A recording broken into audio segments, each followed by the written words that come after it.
People like you are labeled parasites. My brother's accusation pierced the air as I stood before him, his wife, and our mother. The weight of their condemnation bore down on me, a burden I could no longer bear. We're going to be living together from now on, so can you leave? Those words echoed in my mind, igniting a fury I could no longer suppress. I, too, am flawed, imperfect in my own right. Yet their unkindness only fueled my resolve. No longer will I endure their scorn silently. It's time they realized the mistake of underestimating me. With determination as my guide, I plotted to confront my brother and mother head-on. My name is Jessica, a 37-year-old office worker. 3 years have passed since my father's battle with cancer ended, leaving behind a final plea for me to care for our mother.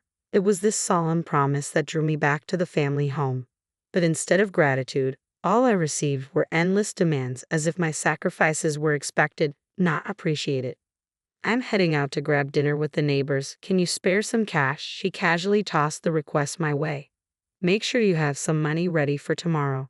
It's my friend's birthday, and I need to get a gift. Her demands seemed endless. Our vacuum cleaner is ancient. We need a new one, the latest model, she insisted, adding yet another item to the list. Each demand felt like a weight pressing down on me, her temper flaring if I dared to object.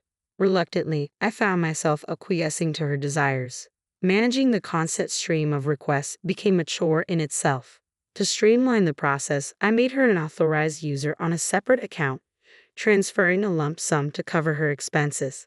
As a single office worker in my later years, I've dedicated countless hours to my career, resulting in a substantial income. Additionally, I've wisely invested in stocks over the years, building a significant nest egg. However, these details are kept from my mother, a habitual spender whose tendencies would surely drain my savings. Yet for now, her frivolous habits aren't a pressing concern. Unbeknownst to her, I diligently save while she continues to splurge. Our monthly expenses tally around $4,000, largely due to her extravagance. I recognize the wastefulness of our situation, but altering it proves daunting. I'm not prepared to sever ties with my mother, despite the financial strain. Conflicting emotions towards familial duty cloud my judgment. Is valuing family a facade, or simply a sign of vulnerability? The driving force behind my continued existence in this distorted reality is the pledge I made to my father. He was my beacon of integrity, hardworking, compassionate, and forthright. From a young age, I revered him, striving to emulate his exemplary character. Following his sage advice, start early, reap the rewards, I began stashing away funds during my student days, laying the groundwork for future investments. Even upon entering the workforce, I remained steadfast in my savings pursuits, eventually amassing enough capital to venture into the world of investments. Throughout this journey, I absorbed invaluable lessons on financial literacy, a legacy passed down from my father. Armed with knowledge, I navigated the complexities of investment with relative ease, reaping profits and avoiding major pitfalls. Similarly, I mirrored my father's work ethic, seeking his counsel whenever I encountered professional challenges. In the early years of my career, post-work drinks with my father became a cherished tradition, providing a sanctuary for candid discussions away from the tensions that sometimes brewed at home.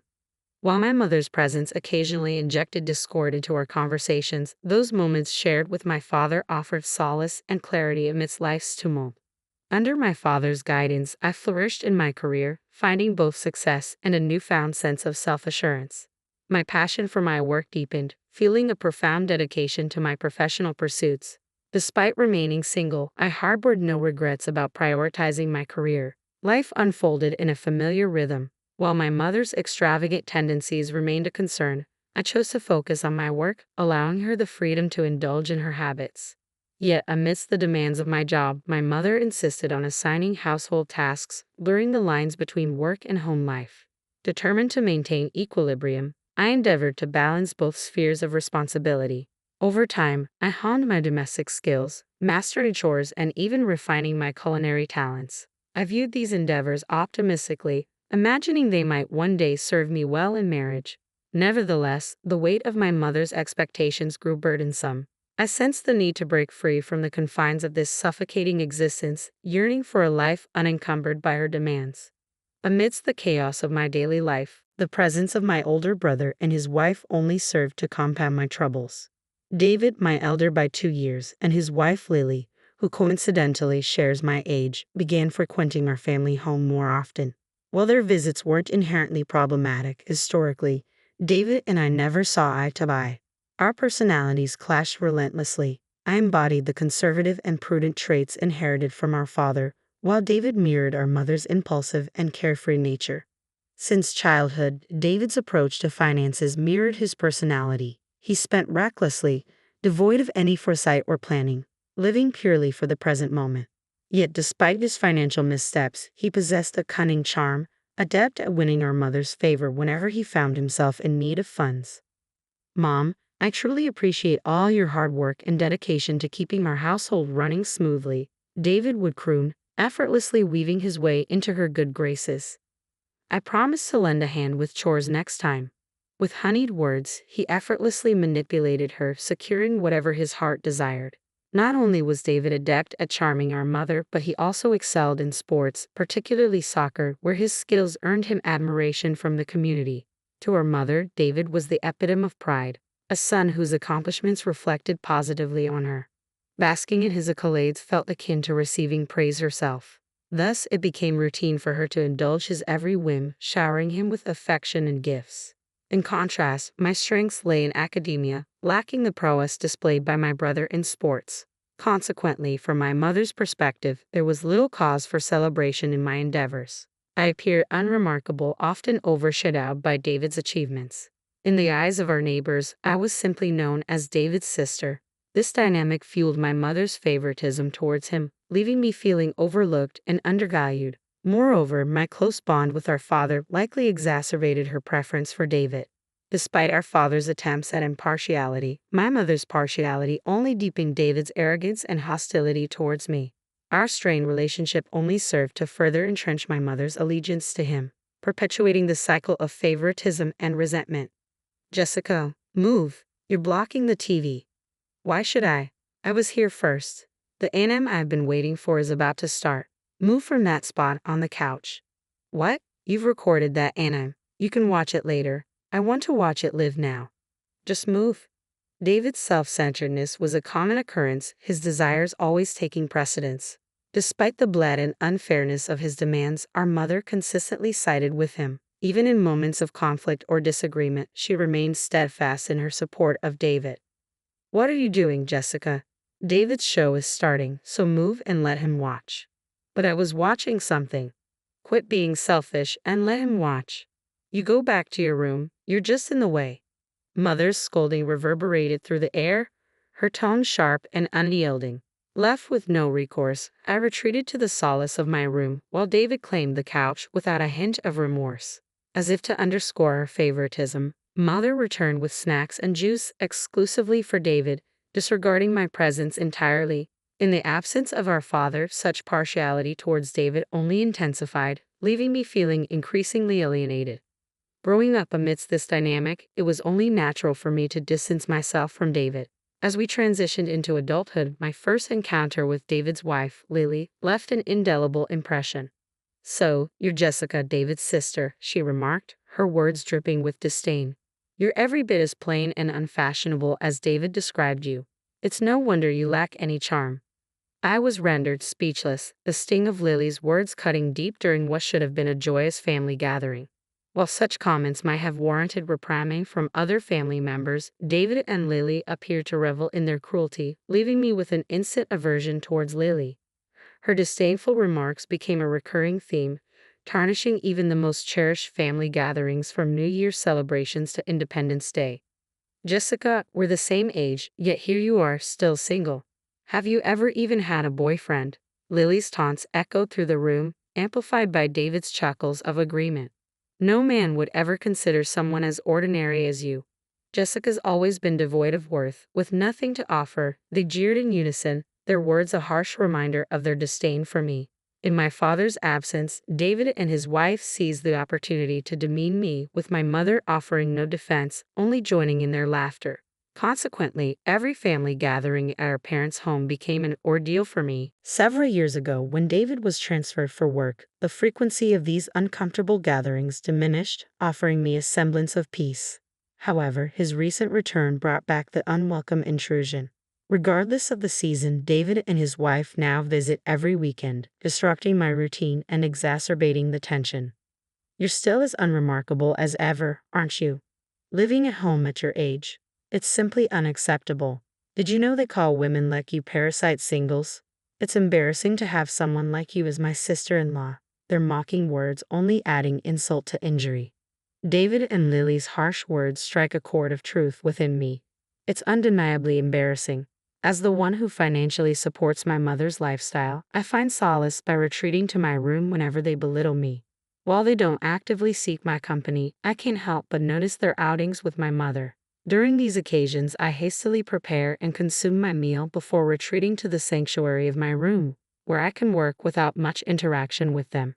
Yet the frequency of their visits only seems to increase with time, and each time, my mother treats them to lavish meals. Perusing the credit card statements, I'm taken aback by the frequency of their visits to upscale wine bars and barbecue restaurants. Moreover, I can't ignore the fact that most of the designer clothing they flaunt is purchased by my mother. It's a perplexing situation. My mother showers them with gifts and treats, and they accept it as their entitlement. The disparity between their indulgence and my own frugality weighs heavily on my mind.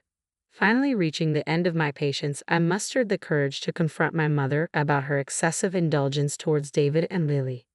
Mom, you're spoiling David and Lily too much with all these fancy dinners.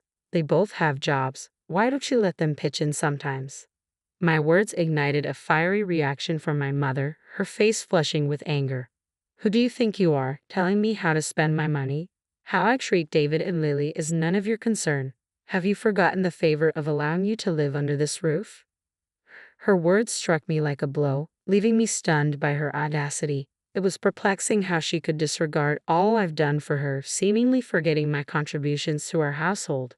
The only reason I remain in my childhood home is out of respect for the promise I made to my father, not out of any desire to be with her.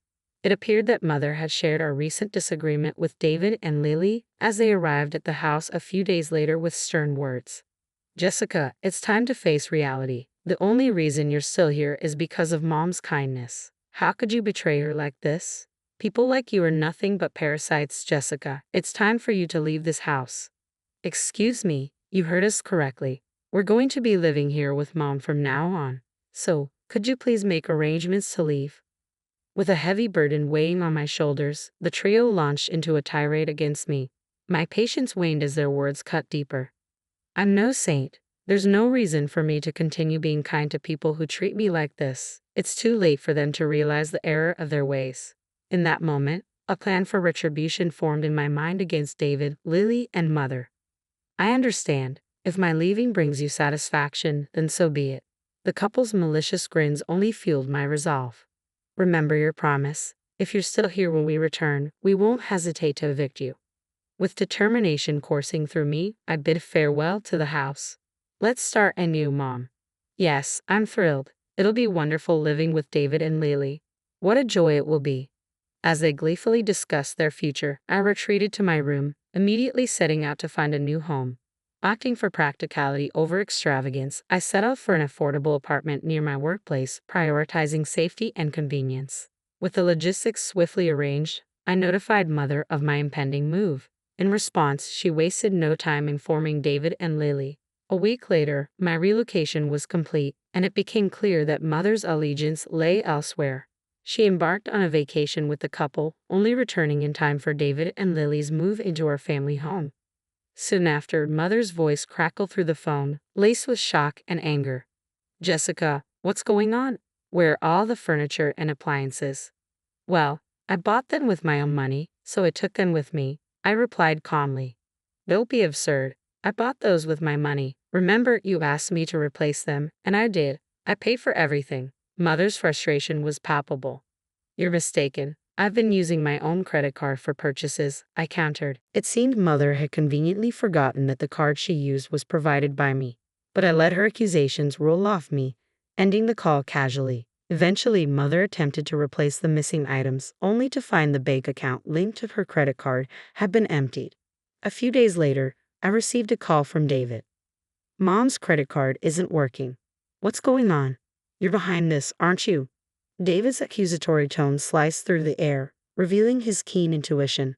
I simply took necessary measures, I replied, trying to frame my actions in a more positive light. His anger simmered beneath his words. You've been footing the bills all this time. Did you realize that every luxury, from fine wines to designer clothes, was funded by the sister you've belittled? So, unknowingly, we've been living off your generosity. David's realization hung heavy in the air. Exactly. How does it feel, David, to know your lifestyle was bankrolled by the sister you ridiculed? You two seem quite proud. Must be a blow to your ego, I remarked, deliberately provoking them. David appeared flustered, struggling to find a retort amidst his frustration. Why the hell would you do this? He finally exclaimed, his irritation palpable. Lily, who had been listening in, interjected with a pointed question.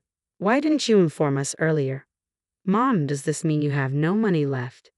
Mother, caught off guard by Lily's accusation, stammered in response. I always assumed there was a substantial inheritance from your father. I'm sorry. While our father did leave behind some inheritance, Mother's extravagant spending habits depleted much of it, leaving little for us. It was this realization that prompted him to advise me to build my own wealth. I trust you'll find a solution. I've only followed your guidance, I asserted. Jessica, wait, we're not finished yet, David protested, but I refused to entertain further discussion, cutting ties with him, Lily, and Mother. Ignoring their pleas for reconciliation, I blocked their numbers. Subsequently, I received emails from both Mother and David, each pleading for assistance. Through these messages, a startling revelation emerged. David had resigned from his job under the mistaken assumption that he could live off our presumed family wealth. It was clear that his lavish lifestyle had left him with unrealistic expectations. Currently, they struggle to make ends meet with part-time jobs, their past extravagance now a distant memory. Their constant disputes only serve to underscore the stark contrast between their previous lifestyle and their current reality. Despite their pleas to move in with me, I remained steadfast in my decision to sever ties, choosing to ignore their messages and focus on my own path. Currently, I revel in the tranquility of my solitary existence. I've severed ties with David and Mother, content in the knowledge that I've honored my father's wishes. Focused on my career and financial goals, I am determined to expand my wealth through diligent work and strategic investments. As I steadily build my assets, I also intend to gradually delve into the realms of love and companionship, open to the possibilities of romance and marriage.